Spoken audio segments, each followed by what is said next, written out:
মানুষ মানুষের জন্য, জীবন জীবনের জন্য একটু সহানুভূতি মানুষ পেতে পারে না? সবাইকে স্বাগতম ব্যাপারী ওয়েলফেয়ারের পক্ষ থেকে। আজকে আমরা ব্যাপারী ওয়েলফেয়ারের পক্ষ থেকে খাবার বিতরণ করব বয়রা বাজার অসহায় গরিব লোকদের মাঝে।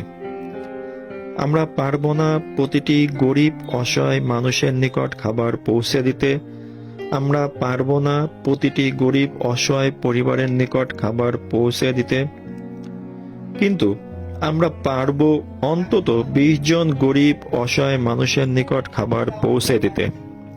আপনারা আমাদের জন্য দোয়া করবেন। ভবিষ্যতে আমরা যেন আরো গরিব অসহায় মানুষের পাশে দাঁড়াতে পারি। ধর্ম বর্ণ নির্বিশেষে ব্যাপারী ওয়েলফেয়ার সবার পাশে থাকবে।